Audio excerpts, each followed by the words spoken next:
Ahmed sat on the cracked plastic chair outside his small rented room in Islamabad, counting the last 800 rupees in his wallet.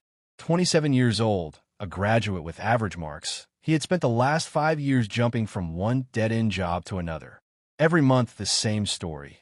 Salary came, bills ate it, and by the 20th, he was borrowing from friends. His childhood friend Bilal, who studied with him, now drove a branded car and lived in a posh sector. People said Bilal was lucky. Ahmed called it luck too. He believed hard work and honesty were enough. He woke up at 7, reached office by 9, worked till 7, came back tired, scrolled reels till midnight, and repeated. One evening, while drinking chai at a roadside hotel, he overheard two businessmen talking. One said, "Laud pays kapichi nahi, power kapichi baghain." Pays power esi at a high. People don't run after money, they run after power. Money follows power. That night Ahmed couldn't sleep. He opened YouTube and searched, "Why am I always broke?" The first video that appeared was titled, "Why You Stay Broke While Others Get Rich, Machiavelli's Rules." He clicked. For the first time, someone was not telling him to work hard and pray. Instead, the video explained how the world actually works, ruthless, strategic, and unforgiving.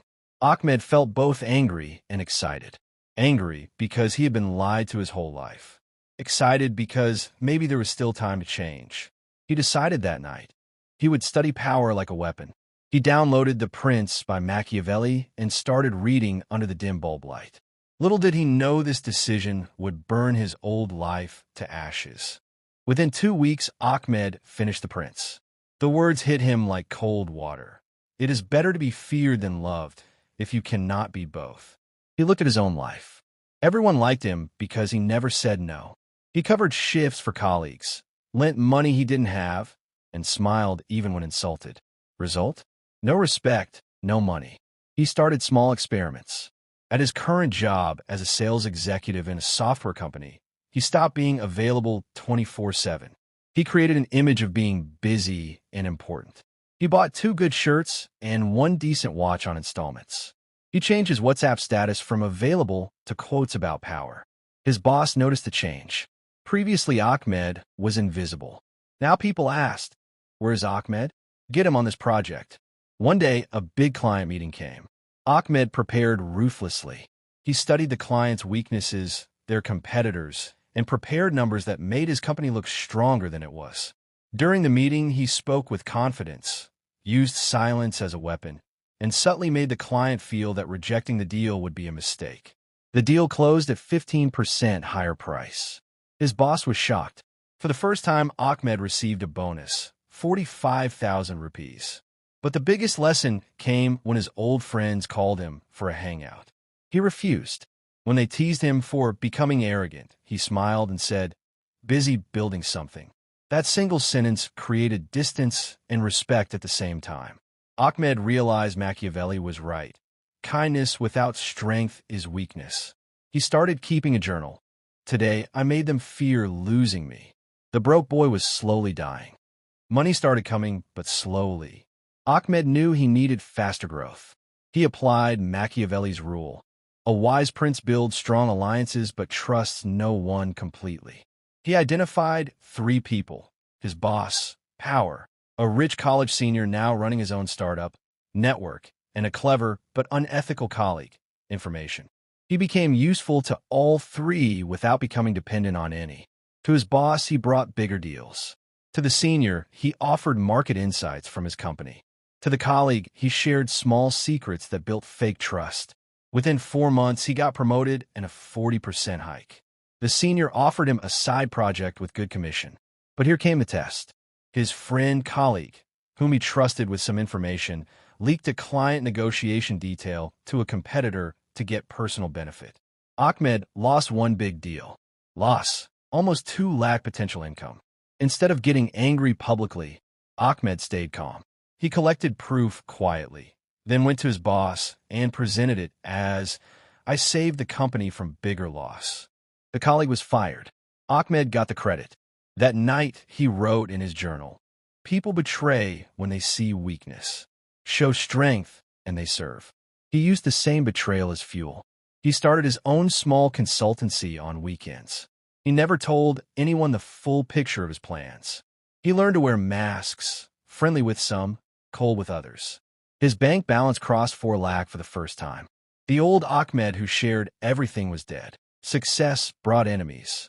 Some old colleagues started spreading rumors that Ahmed was doing something shady. His family said he had changed and become selfish. Even Bilal, his rich friend, started feeling jealous. Machiavelli had warned, when you rise, prepare for war. Ahmed faced his biggest test when his company faced a crisis. A major client was about to leave because of internal politics. Ahmed saw opportunity. He secretly met the client, offered better terms through his own consultancy, and convinced them to shift partially to him while keeping the main contract with his company. It was risky. If caught, he could lose his job. But he calculated the reward was bigger than the risk. He succeeded. Within weeks, his monthly income crossed 1.8 lakh. But power demands sacrifice. He had to miss his mother's birthday because of a crucial deal. He had to cut ties with negative friends who drained his energy. He slept less, read more, and trained his mind to stay calm in pressure. One night his father said, "Beta, paisa sab kuch nahi hoda. Amet diplit ganli, zaptak pais nahi hot, et abeku pais hi hota hai." He felt alone at the top, but for the first time he felt free. No more begging for salary, no more fear of next month's rent. He bought his first bike with cash. People who once ignored him now greeted him with extra respect. 1 year later, Ahmed stood on the balcony of his own 2-bedroom apartment in a good society. His company had made him regional manager. His consultancy was generating more income than his job. Total monthly income, over 4 lakh. He was no longer the boy who stayed broke. He opened his journal and wrote the final lesson. People stay broke, not because the world is unfair, but because they refuse to see how the world actually works. They want love without strength, success without strategy, and money without power. Machiavelli didn't teach evil. He taught reality. The lion and the fox both have their place. Be the lion when needed, the fox when smart. Appear virtuous, but act according to necessity. Never show all your cards. Build fear and respect together. The ones who stay broke keep waiting for permission, fairness, and luck. The ones who get rich create their own rules. Ahmed closed the journal. His phone rang, another deal. He smiled. He had paid the price. He had lost some friends, some sleep, and the comfort of being good boy. But he gained something priceless, control over his life. To every young person still counting pennies and making excuses, Ahmed's story says this. Stop complaining. Start studying power. The world doesn't reward nice people. It rewards those who understand the game and play it better than others. The choice is yours. Stay broke with beautiful excuses or get rich with calculated moves. Ahmed switched off the light and slept peacefully. Tomorrow was another day to win. The end. Subscribe to our channel for similar delicious videos. Thanks for watching.